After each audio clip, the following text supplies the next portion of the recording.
Morning. বাড়ি চলে এসেছি 9:10-15-র মধ্যে। এসে চা খেয়ে টিফিন করে নিয়েছিলাম। মা আজকে রান্না করে রেখেছিল ডাল, আলু সেদ্ধ, পটল ভাজা, কাঁকরোল ভাজা। তো ওগুলো মাছ আবার নিয়ে এসেছে, বাটা মাছের ঝাল ও নিজেই রান্না করছে। এই ফাঁকে আমি স্নান করে কিছু জামা কাপড় কেচে নিলাম, মেয়েকে স্নান করিয়ে দিয়েছি, প্লাস ট্রলিটাও আধা খালি করে ফেলেছি। এখন জামা কাপড়গুলো দিয়ে চুল শুকিয়ে তারপর একটু রেস্ট নেব, দিয়ে ভাত খেয়ে দেবো একটা লম্বা ঘুম। তো চলো দেখতে থাকো ব্লগটা, আশা করি ভালো লাগবে। তা খেয়েই বসলাম ঘুম থেকে উঠে। ভালোই হয়েছে ঘুমটা, ঘোচরও খুব ভালো ঘুম আছে, তাই তো? তো এবার ওকে নিয়ে বসবো, ওর হোমওয়ার্ক কিছু জমেছে সেগুলো করাতে, প্লাস ওর কিছু ক্রাফটের কাজ আছে সেগুলোও করতে হবে। ফ্রাইডেতে যেমন লাগবে ফ্যামিলি ট্রি, তার আগে মানডেতে হয়ে গেছে ওদের ইন্টারন্যাশনাল টাইগার ডে, সেই টাইগার প্রিন্ট আউট করাতে হবে, এগুলো সব করাতে হবে। বাইরে বৃষ্টি পড়ছে ঝমঝমিয়ে। তো চলো, আশা করি ব্লগটা আজকে শেষ হবে না, এক্সটেন্ড হবে, দেখতে থাকো। এখন মেয়েকে একটু পড়াতে বসবো একটু পরে। ট্রলিটা এখনও সমস্তটা মানে করা হয়নি, আনপ্যাক করা হয়নি, আস্তে আস্তে করব। আর যেগুলো বেসিক্যালি কিনে এনেছি সেগুলো সব নিচের ঘরে, ওই ঘরে রয়েছে, সবার উপরে তুলে আনিনি। ফটো টটো সব কিছু লাগানোর ব্যবস্থা করতে হবে। তো আস্তে আস্তে হয়ে যাবে সব। আজকের দিনটা আর এত হেডেক নিতে পারছি না। চলো আপাতত মেয়েটাকে পড়তে বসাই। প্রচণ্ড বৃষ্টি পড়ছে, এই নিয়ে মেয়েকে স্কুলে পাঠাতে হলো, কিছু করার নেই যেহেতু কামাই হয়েছে। আর এদিকে দেখো আমি চা বসিয়েছি। মায়ের শরীরটা একটু খারাপ, একটু ডিহাইড্রেশন হয়েছে, তো ওই জন্য মাকে দুধ চা দেবো না আজকে। মায়ের জন্য লিকার চা করছি আর আমাদের জন্য দুধ চা করছি। দিয়ে ব্রেকফাস্ট করবো। পাউরুটি নিয়ে এসছে, একটু এগ টোস্ট করে দেবো। তো চলো এগুলো করি। আর আনতেও যেতে হবে এই বৃষ্টির মধ্যে, মনে হচ্ছে বৃষ্টি পড়ছে, কমার কোনো নামই নেই। সারাদিনটাই মোটামুটি বৃষ্টির ওপর দিয়েই গেল, এখনও বৃষ্টি পড়ছে, একটু আগে ঝেপে বৃষ্টি নেমেছিল। তো এখন চা ফা করে এলাম নিচে, শরীরের অবস্থা খুবই খারাপ, প্রচণ্ড গা হাত পায়ে ব্যথা। তার মধ্যে আজকে আবার মেয়েদের ফ্যামিলি ট্রি বানাতে হবে, প্লাস কালকে ওদের স্কুলে আছে দিদি নাম্বার 1-এর অডিশন। কী পারবে জানি না, আছে দেবে।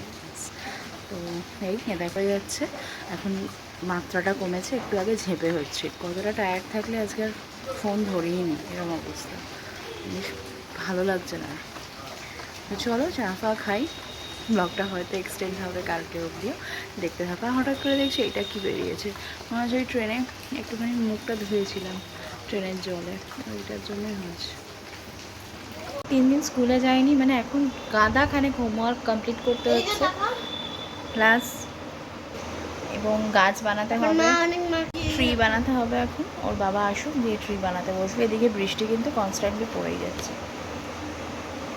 সকাল থেকে ভালো বৃষ্টি পড়ছিল, মেয়েকে তো স্কুলে দিয়ে আসতেই হয়েছে, কারণ ওদের আবার দিদি নাম্বার 1-এর অডিশনও আছে আজকে। জানি না চান্স পাবে কি না, নাচতে নাচতে গেছে। তো আমরা এই চাটা খেলাম, এবার একটু ভাবছি আলু সেদ্ধ করব আজকে মুড়ি খাওয়ার জন্য, সেটাই বসাবো গিয়ে এখন প্রেশার কুকারে। আর টায়ার্ডনেস আর কিছুতেই কাটছে না, গা হাত পা প্রচণ্ড ব্যথা। তো চলো এখন আলু সেদ্ধটা বসাও, আলু সেদ্ধটা হোক এদিকে, আর এদিকে টুকটাক কিছু কাজ আছে সেগুলো করে ফেলি। টেবিলটাকে মুছে টুছে ক্লিন করে দিলাম, এবার আস্তে আস্তে সব কিছু ক্লিন করার পালা। দুদিন দেখবে মাথায় না সেই জিনিসটাই ঘোরে, যেখান থেকে তুমি আসো, আস্তে আস্তে সেই হ্যাংওভারটা কাটলে তখন মনে হয় যে না এবার ঘরটা ঠিকঠাক করে পরিষ্কার করি। তো আমাদের এখন হ্যাংওভারটা কাটছে এবং আমরা কিন্তু ঘরগুলোকে এবার ক্লিন করছি। বেড কভারও চেঞ্জ করে দিয়েছি যেদিনকে এসেছি সেদিনই। বাট যা ওয়েদার, কাচার তো কোনো গল্প নেই। কাজে এসে গেছে মিনা দিদি, কাজ করে যাক, তারপরে ব্রেকফাস্ট করবো। হ্যাঁ কিছু জামা কাপড়ে সেগুলোকে ক্লিন করে ফেলি। চলে এসেছি, ঘর দৌড়ে দেখো পরিষ্কার পরিচ্ছন্ন করে দিয়েছি, একদম নিট অ্যান্ড ক্লিন। এই ফলস শাকটা মেয়ে কিনেছে, তো এখানে সাজিয়ে রেখেছি। এনারা তো ছিলেনই, আর এডিশন হয়েছে এই যে, সুন্দর লাগছে দেখো। আর উপরে আরেকটাও হয়েছে। হ্যাঁ দাঁড়াও, জলটা একটু গরম হোক। এই যে আমার প্রভু, নিচেও লাগানো হয়েছে একটা, সেটা পরে দেখাবো তোমাদেরকে। তো চলো এই ব্লগটা এখানেই শেষ করছি, নতুন ব্লগ নিয়ে খুব তাড়াতাড়ি আসবো। চারিদিকে শুধু জামা কাপড় আর জামা কাপড়, আর চারিদিকে কমফোর্টের গন্ধ, আর কিছু পাচ্ছি না। ততক্ষণের জন্য টাটা। যদি ভিডিওর কোথাও কিছু ভালো লেগে থাকে তাহলে চ্যানেলটাকে লাইক করতে, সাবস্ক্রাইব করতে একদম ভুলো না। বেল বাটনটা ক্লিক করে দিও নতুন ভিডিও আসছে নোটিফিকেশান পেয়ে যাওয়ার জন্য। তো চলো, সবাই ভালো থাকো, সুস্থ থাকো এবং সাবধানে থাকো। জয় জগন্নাথ।